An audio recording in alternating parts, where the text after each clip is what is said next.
Hai para koruptor atau yang merasa pernah mencuri dari rakyat, kalau kau kembalikan yang kau curi, ya mungkin kita maafkan. Tapi kembalikan dong. Nanti kita beri kesempatan cara mengembalikannya, bisa diam-diam supaya nggak ketahuan. Mengembalikan loh ya, tapi kembalikan. Kemudian, hai kalian-kalian yang sudah terima fasilitas dari bangsa negara, bayarlah kewajibanmu. Ya. Asal kau bayar kewajibanmu, taat kepada hukum, sudah kita menghadap masa depan. Kita tidak ungkit-ungkit yang dulu. Tapi kalau kau bandel terus, apa boleh buat? Kita akan menegakkan hukum. Dan bagi aparat-aparat harus milih setia kepada bangsa, negara dan rakyat atau setia kepada pihak lain. Kalau setia kepada bangsa, negara dan rakyat, ayo. Kalau tidak, percayalah, saya akan bersihkan aparat Republik Indonesia. Assalamualaikum warahmatullahi wabarakatuh. Selamat malam, semoga kita semua dalam keadaan sehat walafiat dan dalam lindungan Tuhan yang Maha Kuasa. Teman-teman sekalian, pada malam ini kita mencoba untuk membahas satu tema yang sangat menarik, yaitu tentang kunjungan Presiden Prabowo ke Mesir dalam rangka mengikuti konferensi kerjasama ekonomi dan pembangunan negara-negara berkembang G8. Pertemuan yang ini sebenarnya kelihatannya mendapat sambutan yang sangat luar biasa dari tuan rumah Mesir, dan memang Mesir ini adalah sahabat Indonesia yang setia, yang ditunjukkan sebenarnya mulai kita merdeka, Indonesia merdeka, Mesir adalah negara pertama yang mengakui kemerdekaan Indonesia. Teman-teman sekalian, untuk pengantar diskusi kita atau dialektika malam ini, ada baiknya kita ikuti sedikit tentang video tentang kunjungan Prabowo ke Mesir tersebut, dan mudah-mudahan ini akan membantu kita lebih memahami sebenarnya apa yang terjadi pada pertemuan di Mesir itu. Saudara-saudara, yang saya bisa sampaikan bahwa bangsa kita sekarang ini ingin mempercepat pembangunan ekonomi. Kita bersyukur kehadirat Allah yang Maha Kuasa, Tuhan Maha Besar, yang begitu banyak memberi karunia kepada kita. Bangsa Indonesia harus bersyukur. Berkali-kali saya mengatakan, bangsa Indonesia harus bersyukur. Kita diberi karunia yang sangat luar biasa. Kekayaan alam yang luar biasa. Saya sudah diberi angka-angka tersebut. Kita memiliki tambang-tambang strategis, mineral-mineral kritis, tanaman-tanaman yang sangat banyak ragamnya. Sebentar lagi kita tidak hanya swasembada pangan, tapi dalam beberapa tahun lagi saya katakan Indonesia akan menjadi lumbung pangan dunia. Kita begitu besar karunia yang diberikan oleh Yang Maha Kuasa. Lahan yang luas, yang subur, ketersediaan air yang cukup, juga 3/4 wilayah negara kita adalah dari laut. Kita memiliki cadangan ikan kedua terbesar di dunia. Kita memiliki panjang pantai ketiga terpanjang di dunia. Artinya kita bisa punya puluhan juta hektar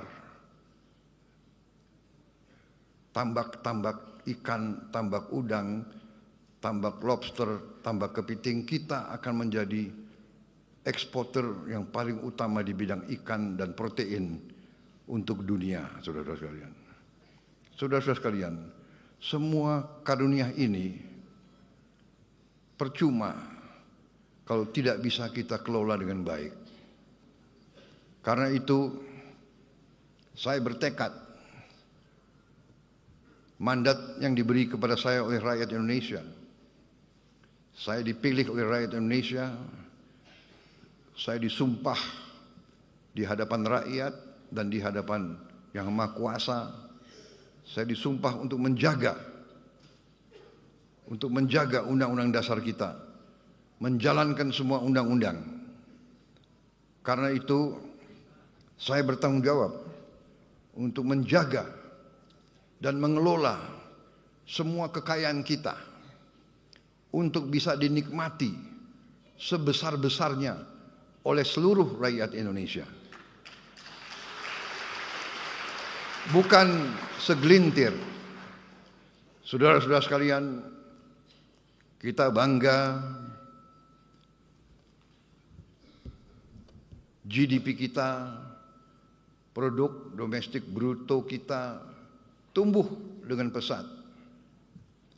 Tumbuh dengan pesat di tengah ketidakpastian dunia. Tetapi kita menyadari bahwa pertumbuhan itu belum merata. Bahkan sebagian rakyat kita masih berada dalam keadaan yang memprihatinkan. Mereka masih bisa kita golongkan dalam keadaan yang miskin. Ini tekad saya, pemerintah saya. Kami ingin berjuang sekeras mungkin untuk menghilangkan kemiskinan dari bumi Indonesia.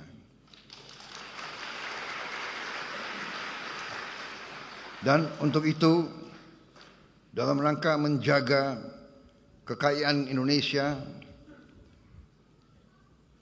tidak salah kelola, tidak bocor,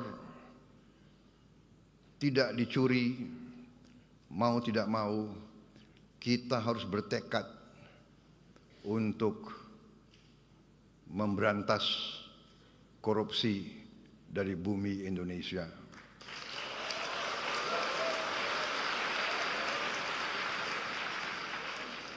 Memang banyak yang mengejek Prabowo Subianto.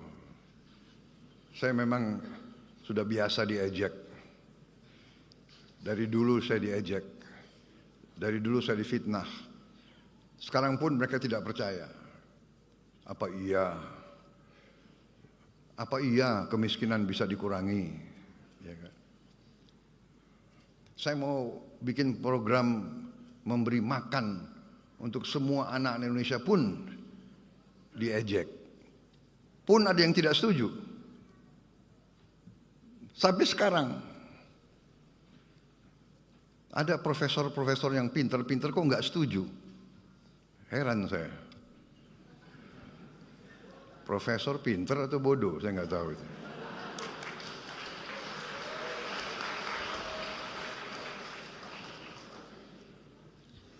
Mungkin pinter otaknya, tapi hatinya tidak bisa merasakan. Kalau anak-anak itu, kalau anak lapar ke sekolah itu bagaimana caranya? Dia tidak bisa merasakan. Itu saudara-saudara, saya tidak ragu-ragu. Nggak apa-apa saya diejek. Saya yakin saya berada di atas jalan yang benar. Saya yakin rakyat Indonesia mendukung saya. Saya akan teruskan program ini.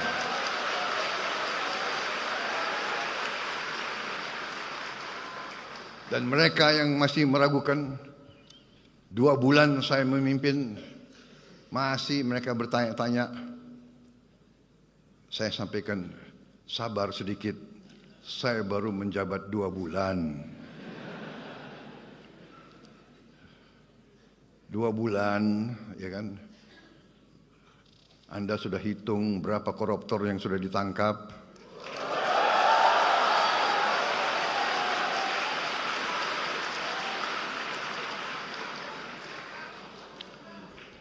Saudara-saudara sekalian, yang nyinyir sama saya, silahkan, kau duduk aja di sebelah situ. Ya. Ini belum apa-apa. Ini belum apa-apa. Nanti 6 bulan lagi, baru saudara boleh nilai pemerintah Prabowo Subianto.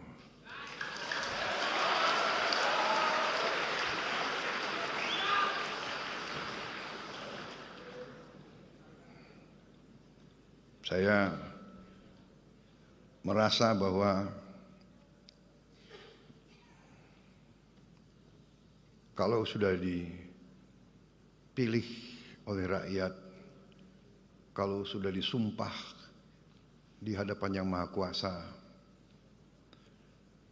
tidak perlu ragu-ragu. Kita hanya setia kepada rakyat Indonesia dan kita hanya takut kepada Yang Maha Kuasa di atas itu.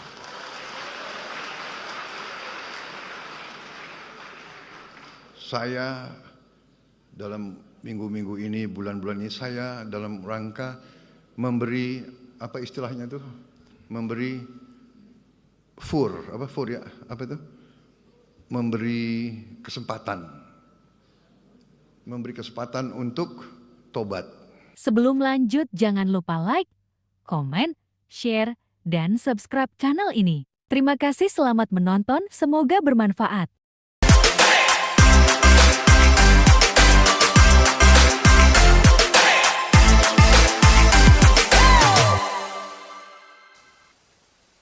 Teman-teman sekalian, terima sekali mahasiswa dan para pendengar setia dialektika. Kita sudah mendengarkan pidato yang sangat menarik sebenarnya dari Presiden Prabowo, dan kita melihat bagaimana misalnya beliau dihormati dan diterima dengan sangat luar biasa, dan kemudian ada kesempatan untuk berbicara di depan semua mahasiswa Indonesia yang sedang belajar di Universitas Al-Azhar. Teman-teman sekalian, sebenarnya ada yang sangat menarik dari apa yang dikemukakan oleh Presiden Prabowo itu tentang rencananya bagaimana untuk bisa menciptakan Indonesia yang adil, makmur, dan bagaimana rencananya misalnya untuk mencoba menghilangkan berbagai macam hal yang tidak baik, misalnya tentang korupsi, dan bagaimana upaya untuk bisa menyelesaikan masalah-masalah korupsi itu paling tidak selama 6 tahun, baru nanti kita bisa melihat apakah memang beliau berhasil atau tidak. Teman-teman sekalian, jadi kita sudah mendengar, dan saya memang memberikan waktu yang cukup panjang sebenarnya untuk kita untuk mendengar pidato yang begitu menarik itu. Dan teman-teman sekalian, jadi beliau juga mengungkapkan bagaimana misalnya hubungan baik antara Indonesia dan Mesir, dan kemudian juga mengungkapkan tentang bagaimana perlunya sebenarnya kerjasama antara Republik Indonesia bersama 8 anggota negara yang masuk dalam apa yang disebut dengan 8 negara yang besok katanya yang waktu kemarin untuk bisa misalnya melakukan satu kegiatan bersama. Dan harapan beliau adalah bagaimana misalnya 8 negara Islam ini bisa bersatu, dan kalau ini bersatu merupakan satu kekuatan besar sebenarnya, ya, karena lebih dari 1 miliar orang yang bisa misalnya saling mendukung untuk kemajuan bersama. Ada gagasan yang menarik sebenarnya dari kemukakan oleh Presiden tersebut tentang bagaimana perlunya kerjasama yang lebih kuat, yang lebih utuh antara negara-negara Islam. Teman-teman sekalian, seandainya itu misalnya bisa diwujudkan, dan itu sepertinya menjadi satu gagasan penting yang dicoba untuk diwujudkan dalam konferensi anggota 8 negara pada konferensi di Kairo, Mesir itu.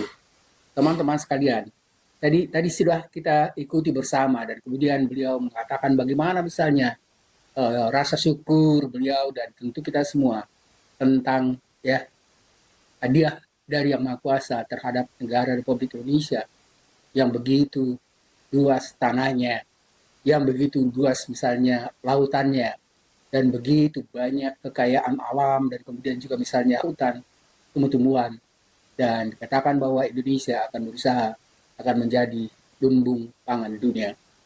Teman-teman sekalian, memang saya pikir itu yang merupakan tantangan besar yang kita harapkan memang pemerintahannya bisa melakukan itu. Tetapi kalau kita lihat dari sekarang misalnya, kalau memang benar-benar beliau misalnya berusaha untuk bisa mewujudkan pemerintahan yang bersih dan kemudian tidak memberikan kebebasan bagi kelompok-kelompok tertentu untuk menguasai kekayaan Indonesia. Mudah-mudahan itu ya, dan kita bisa percaya bahwa beliau bisa mewujudkan rencana tersebut. Yang paling penting adalah seperti dikemukakan tadi, bagaimana misalnya para koruptor yang sudah melakukan korupsi yang besar itu dan begitu ya luas penyebarannya di Indonesia, apalagi misalnya selama 10 tahun pemerintahan Jokowi itu bisa mengembalikan kembali semua uang korupsi itu, dan kalau tidak baru misalnya diberikan satu tindakan yang sifatnya adil sesuai dengan hukum yang ada.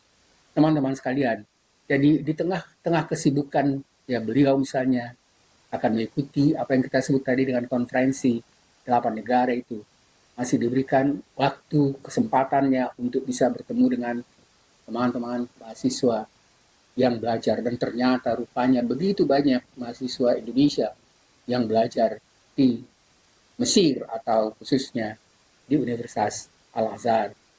Teman-teman sekalian, jadi Presiden Prabowo menyampaikan banyaknya misalnya tadi alumni Al-Azhar menjadi tokoh-tokoh penting di Indonesia ini, ya, mulai dari Presiden Gus Dur, kemudian misalnya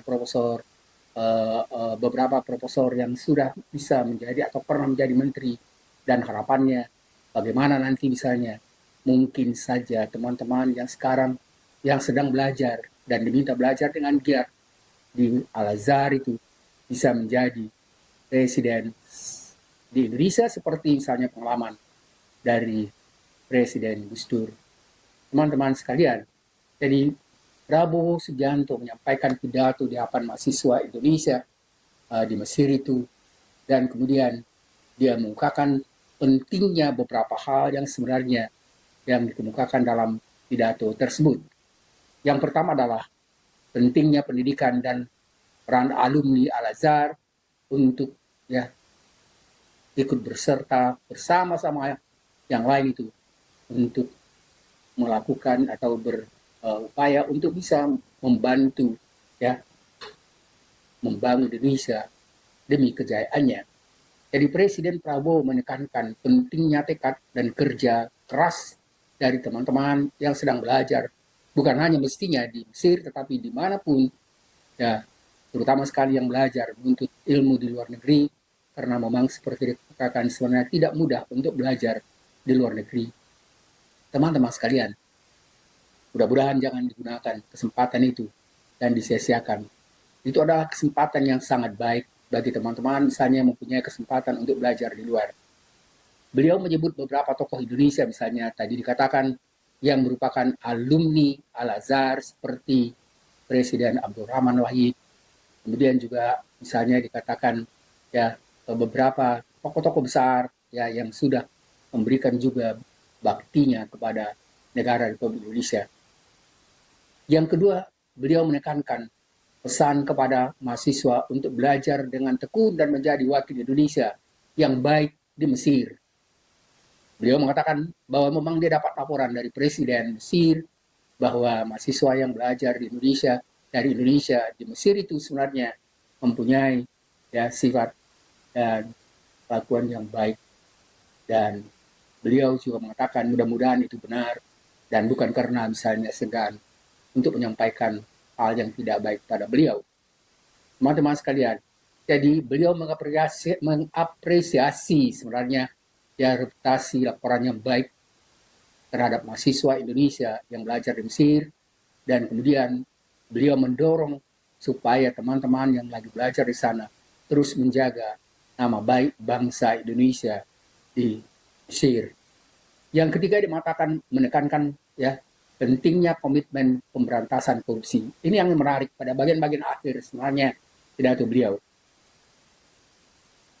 Ini adalah satu hal yang sebenarnya yang memang sangat diharapkan supaya Presiden Prabowo bisa mengatasi permasalahan korupsi yang ada, dan dengan tegas misalnya beliau mengatakan bahwa akan mengejar siapapun yang korupsi itu, walaupun misalnya tinggal atau lagi berada misalnya di Kutub Utara. Yang memprihatinkan mungkin sekarang itu yang sering sebenarnya menjadi kritik, karena kemarin itu ya sering sekali ada kritik-kritik bahwa beberapa misalnya menteri yang terlibat di dalam ya menteri yang disebut dengan ya menteri ya, kabinet merah putih itu juga ada terindikasi misalnya korupsi. Dan yang paling menarik adalah ketika misalnya salah seorang yang dikatakan beberapa orang sekarang misalnya, dan berapa banyak yang sudah sekarang dalam 2 bulan beliau menjadi presiden Indonesia, ya berapa orang yang misalnya sudah ditangkap. Dan kebetulan mungkin dalam jarak atau dalam hari yang sama juga salah seorang menteri yang sekarang bertugas sebagai ya menteri yang melanjutkan ya kedudukan menteri setelah menteri misalnya pada kabinet Jokowi, sekarang ya dia jadi dulu sebelumnya menjadi menteri Kominfo, sekarang misalnya menjadi menteri sosial kalau tidak salah dalam Republik Indonesia ini pada masa Presiden Prabowo. Teman-teman sekalian, ini adalah ya hal yang sepertinya bersamaan dengan apa yang dikemukakan Presiden Prabowo itu dengan dipanggilnya ya salah seorang menteri yang dianggap atau terindikasi sebenarnya ikut terlibat dalam apa yang kita sebut dengan kasus judi online. Teman-teman sekalian, jadi beberapa hari ini atau mungkin dalam 2 hari, 3 hari ini sebenarnya kasus tentang judi online itu sedang merebak dan menjadi pembicaraan yang sangat luar biasa di dalam negeri, dan sepertinya ada hubungan yang sangat erat sebenarnya antara apa yang dikemukakan oleh Prabowo itu dengan ya terjadinya pemanggilan terhadap ya menteri, dan salah seorang sebenarnya menteri yang memang dari awal itu dicurigai sebenarnya juga tidak bertindak jujur pada masa sebelumnya atau pada masa Jokowi, dan sekarang juga jadi menteri pada masa Prabowo sendiri. Teman-teman sekalian, jadi menteri yang kita sebut tadi sebenarnya menteri yang dianggap yang melakukan tindakan yang ya ikut bersama misalnya ya terlibat dalam apa yang kita sebut tadi judi online itu sesuatu hal yang sebenarnya sangat bertentangan dengan bukan hanya misalnya masyarakat secara umum misalnya masyarakat Islam, tetapi itu juga menimbulkan masalah yang sangat luar biasa pada masa sosial dan politik, karena banyak sekali yang terlibat di dalam kasus judi online itu sebenarnya adalah masyarakat miskin dan mengharapkan bisa mengubah ya nasibnya dengan mengikuti apa yang dia lakukan misalnya ya dengan menggunakan atau mengharapkan dapat ya mengubah nasib dengan mengikuti terus misalnya judi online itu, tapi sebenarnya menimbulkan masalah besar di lingkungan masyarakat yang sebagian misalnya justru menimbulkan keretakan di keluarga karena tindakan-tindakan. Malah ada misalnya waktu itu seorang polisi wanita membakar suami saya karena memang tidak ya merasa bertanggung jawab terhadap keluarga karena selalu mengharapkan akan bisa menang terus ketika mengikuti judi-judi online itu. Teman-teman sekalian, jadi menteri yang saya katakan tadi adalah menteri yang namanya adalah Budi Aris Setiadi. Pada masa beliau misalnya pada masa jadi Menteri Kominfo pada Presiden atau pada masa Presiden Jokowi, dia sebenarnya memang terpilih atau dipilih oleh Presiden karena dia adalah salah seorang pendukung yang sangat fanatik ya terhadap Prabowo, dan dia dikenal sebagai salah seorang tokoh yang disebut sebagai pimpinan, jadi pimpinan dari Projo ya, Pro Jokowi, yang sangat fanatik dan selalu mencoba untuk mendukung ya kegiatan-kegiatan apapun misalnya yang dilakukan oleh Presiden waktu itu, dan sampai sekarang pun kelihatannya memang dia tetap menjadi salah seorang pendukung yang luar biasa dan selalu juga berupaya untuk bisa menggerakkan para pendukung-pendukung Prabowo itu, pendukung-pendukung dari Jokowi itu sampai sekarang ini. Teman-teman sekalian, dalam keterangannya, misalnya Budi Ari menegaskan komitmennya untuk membantu sebenarnya kepolisian dalam memberantas aktivitas perjudian online di ruang digital. Walaupun pada awalnya dia sebenarnya menyatakan bahwa dia tidak terlibat dan sampai sekarang pun, tapi ada beberapa hal sebenarnya memungkinkan ya, yang sulit sekali dikatakan tidak memungkinkan sebenarnya dia lepas dari kegiatan judi online itu, karena beberapa orang stafnya dia di dalam menteri waktu itu, terutama sekali misalnya pada masa kepresidenan Jokowi, itu terlibat dan telah ditangkap oleh kepolisian. Dan dari situ sebenarnya mulai kelihatan ada kemungkinan ya keterlibatan Budi Ari Setiadi itu. Tetapi itu kan memang perlu sekali untuk bisa dibuktikan. Dan sekarang sebenarnya pemanggilan Aris Budi Ari itu menegaskan ya, walaupun dia misalnya menegaskan bahwa dia tidak terlibat, tetapi memang itu kan perlu sekali dibuktikan dengan berbagai macam bukti-bukti yang itu sekarang yang sebenarnya sekarang dikejar oleh kepolisian.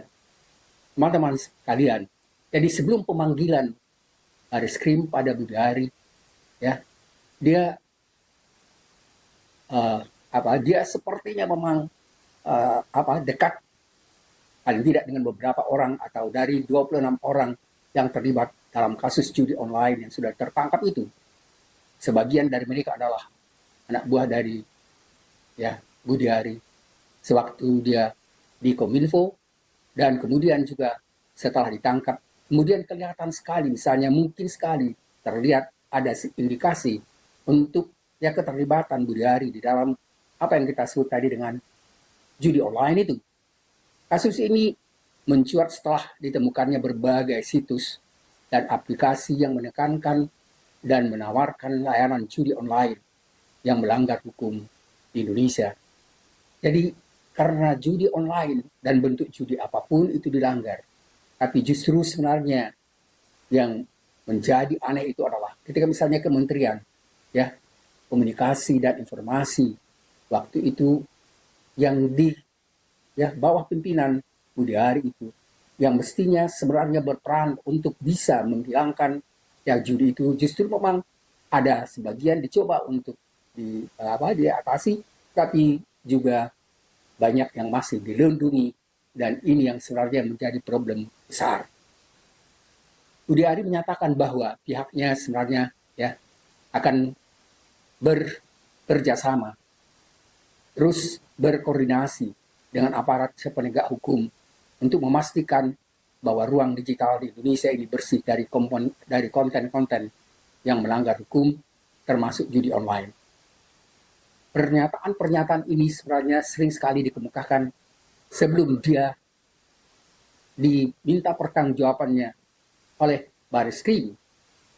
Dia juga sering misalnya mengimbau masyarakat untuk lebih berhati-hati dan tidak terlibat dalam aktivitas yang dapat merugikan diri sendiri dan orang lain.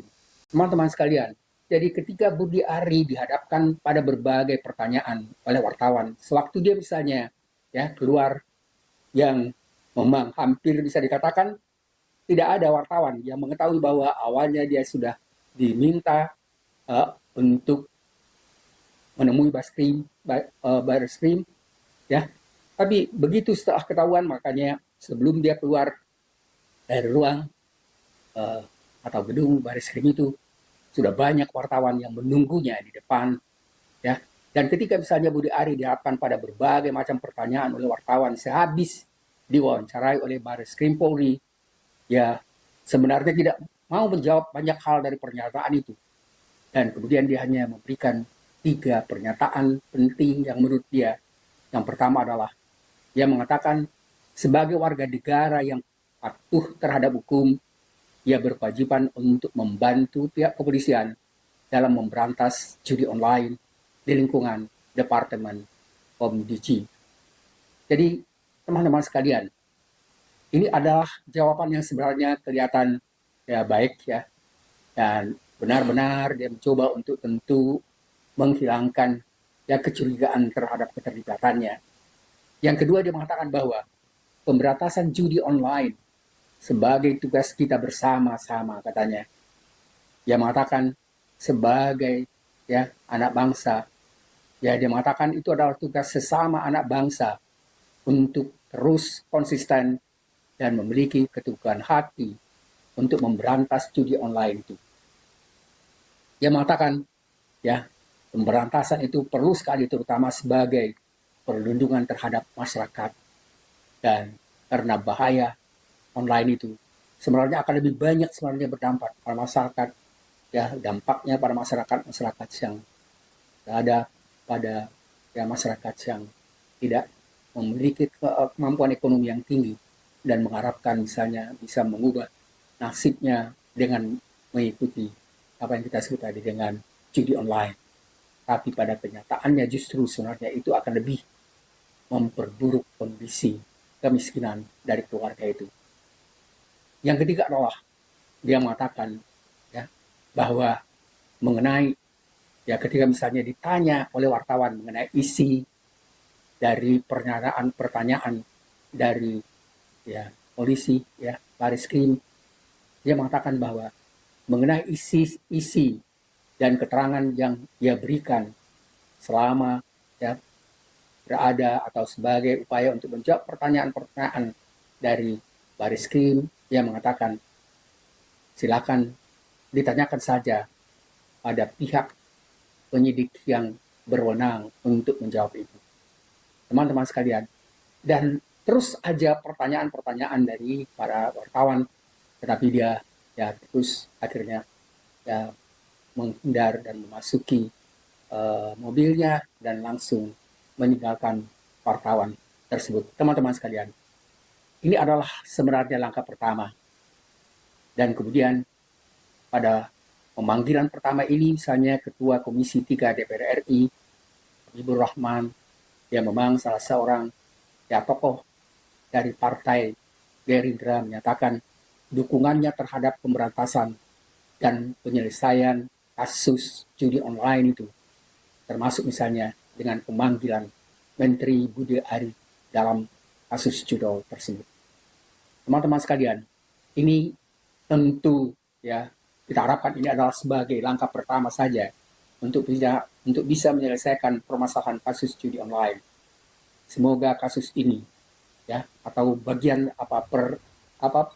pemanggilan pertama ini hanya ya seperti pembukaan dalam satu cerita, dan kemudian akan berlanjut terus dengan upaya bagaimana misalnya lebih menjelaskan dan memahami bagaimana keterlibatan semua pihak, bukan hanya misalnya Menteri Budi Ari, tetapi juga misalnya pihak-pihak lain yang ikut terjerat bersama dalam ya judi online ini.